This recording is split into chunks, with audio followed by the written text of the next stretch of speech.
योगी भगो उत्तर प्रदेश बचाओ, योगी भगो मोदी भगो।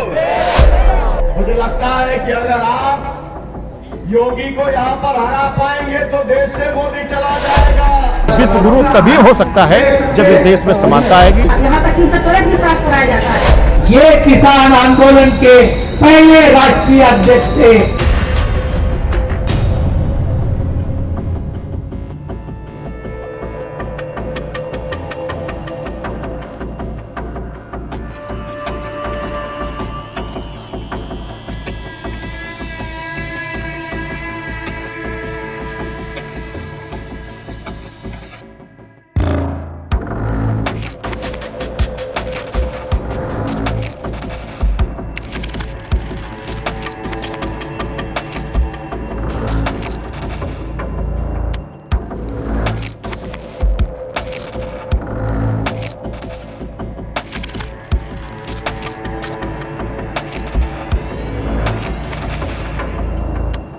मैं आपको ये कहना चाहता हूं कि जो किसानों के मुद्दे हैं, कभी भी किसानों की गारंटियां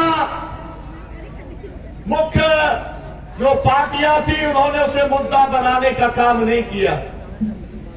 लेकिन अभी हम देखते हैं, पिछली बार मध्य प्रदेश में जो सरकार बनी थी वो एक मुद्दे पे बन गई थी, 2 लाख रुपए के कर्जा माफी के ऊपर। हालांकि उन्होंने कर्जा माफ करने का काम नहीं किया था, 50,000 तक का माफ हुआ होगा, लेकिन सरकार बन गई थी। बाद में उस सरकार का अपहरण हो गया, ये आपको मालूम है। उसी तरीके से छत्तीसगढ़ के अंदर केवल और केवल 2500 रुपए क्विंटल धान का देने को लेकर वहां पर भी सरकार बनाने का काम हुआ था। मैं आपको याद दिलाना चाहता हूं, इस बार भी छत्तीसगढ़ में 3200 रुपए क्विंटल धान का रेट देने के लिए और एक एकड़ में पहले 15 क्विंटल खरीदते थे, अब 20 क्विंटल खरीदने का मुद्दा है। तो राजस्थान के अंदर मैं अभी गया था, वहां पर एक पार्टी ने कहा कि हम न्यूनतम समर्थन मूल्य लागू करने का काम करेंगे, 2 लाख रुपए का कर्जा माफ करने का काम करेंगे।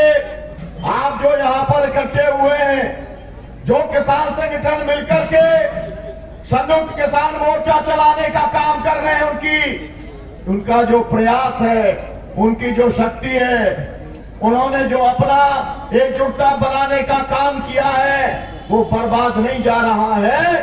देश के राजनीतिक दलों को अपने एजेंडा के अंदर किसानों की गारंटियों को भी शामिल करने के लिए मजबूर होना पड़ा है।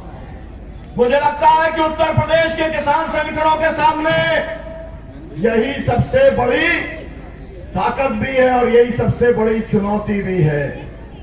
मुझे लगता है कि अगर आप योगी को यहां पर हरा पाएंगे तो देश से मोदी चला जाएगा, और मोदी अगर यहां योगी अगर रह जाएगा तो फिर मोदी को कोई नहीं हटा सकता। ये बात राजनीतिक विश्लेषण की बात भी है।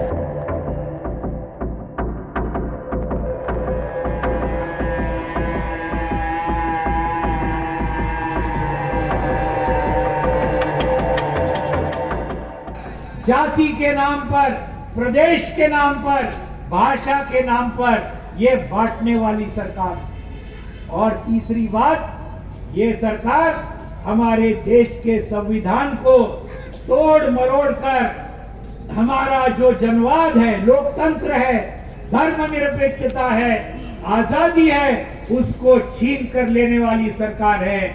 इसको भी हमें विरोध करना होगा। पूरे उत्तर प्रदेश में एक जबरदस्त तरीके से हमें आगे बढ़ना होगा। उत्तर प्रदेश की विरासत बहुत बड़ी विरासत है। 1857 देश का आजादी का पहला जंग, उसकी शुरुआत उत्तर प्रदेश के मेरठ से हुई थी।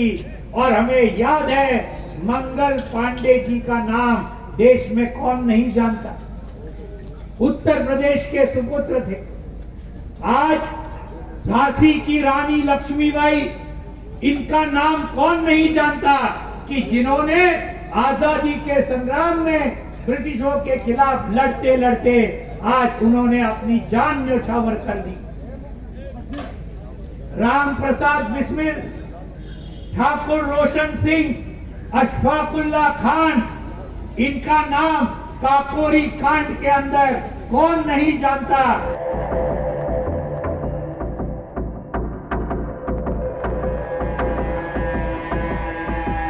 देखिए, देश जो है अगर देखा जाए तो ये विकृतियों से संबंध रखता है। इसमें जाति और धर्म और तमाम भाषाओं का ये देश रहा, तो ये टुकड़ों में पहले देश रहा है। इसको सबको एक साथ जोड़ा गया तो भारतवर्ष रखा गया। आज भी वो विकृतियां लोगों के अंदर से जा नहीं रही। संविधान के बाद भी आज वो उसी भेदभाव के तहत जो सरकारें चला रहे हैं तो उसी तरह से काम कर रहे हैं। तो खास तौर से दलित जो अछूत है उसको आज भी अछूत की नज़र से सभी देख रहे हैं। आज हर व्यक्ति जो उनका पिछड़े है, जो अपने को सेकुलर कहता है, वो भी उनसे भेदभाव करता है, उनको अछूत मानता है। और उसी तरह से जो सरकारें काम कर रही हैं, जो फांसीवादी सरकारें हैं, तो अगर देखा जाए तो आज फांसीवाद वो सभी के अंदर रहता है। इसलिए अछूतों और गरीबों कमजोरों के साथ भेदभाव होता आया है, ये हो रहा है। और जैसे ये आंदोलन चलते हैं उसमें कुछ लोगों का फायदा हो जाता है, उनको सरकारें उनको अपनी तरफ कैश कर लेती है और जिससे कि उनसे अपने काम करते हैं। तो इस देश में खास तौर से जो सरकार में बैठते हैं वो उनमें जो है माफिया और आतंकी के गुण होते हैं, वो खास तौर से भेदभाव को बनाए रखते हैं। इसलिए देश जो है आज उस दिशा में नहीं जा पाता है जिसे कहते हैं विश्व गुरु। तो विश्व गुरु तभी हो सकता है जब इस देश में समानता आएगी और आंदोलन देश निर्माण के लिए हो। तब जब देश निर्माण का होगा तो हर व्यक्ति से भेदभाव खत्म होगा और सभी का निर्माण होगा, तभी यह देश मजबूती से चल सकता है। जय भीम। सरकार की नीतियों का किस महिलाओं पे क्या फर्क पड़ रहा है? ये जो सरकार की आज हम लोग ये जो किसान मजदूरों का पड़ाव हो रहा है और हम लोग इनको समर्थन देने आए हैं महिला संगठन की ओर से, अखिल भारतीय जनवादी महिला समिति की ओर से। वो इसीलिए आए हैं कि जो सरकार की फिर से बोल दीजिए। हम लोग आज जनवादी महिला समिति की ओर से यहाँ किसान मजदूर जो पड़ाव हो रहा है 3 दिवसीय, और हम लोग इनको समर्थन देने आए हैं। वो इसीलिए आए हैं कि जो सरकार की किसान विरोधी नीतियां हैं या मजदूर विरोधी नीतियां हैं उसका महिलाओं के जीवन पर भी बहुत असर पड़ता है। जैसे कि ये कृषि काले कानून बने थे जिसको कि किसानों के आंदोलन में वापस लेना पड़ा, तो वो वापस जरूर ले लिया लेकिन अभी उसका कुछ ठोस हल नहीं निकला है। और अगर किसान के लिए नीतियां सही नहीं होंगी तो जो राशन व्यवस्था है PDS पब्लिक डिस्ट्रीब्यूशन सिस्टम, ये पूरा उस पर असर पड़ेगा। और ये लोग इन्होंने किसान मोर्चे ने SKM ने मांग की है कि 15 किलो 14.5 किलो दाल दी जाए, और वो सरकार केवल गेहूं चावल दे के टरका रही है क्योंकि उत्पादन उतना नहीं है और किसानों को फायदा नहीं है। तो ये जो जन विरोधी नीतियां हैं, चाहे मजदूर के लिए हो, ठेका मजदूरी करवा रहे हैं, संविदा पे रख रहे हैं, बहुत सारी हमारी महिलाएं जो है वो परमानेंट नहीं हो पा रही हैं, ठेके पे काम कर रही हैं, उनकी मजदूरी का शोषण हो रहा है। इसी तरह आंगनवाड़ी और आशा वर्कर है, उनको परमानेंट नहीं किया गया है, उनको मानदेय बहुत कम दिया जाता है, उनसे हर तरह के काम कराए जाते हैं। तो ये सब जो असर है इनका महिलाओं के जीवन पर भी बहुत असर पड़ता है, इसलिए हम लोग आज इनको यहाँ पर सपोर्ट करने आए हैं।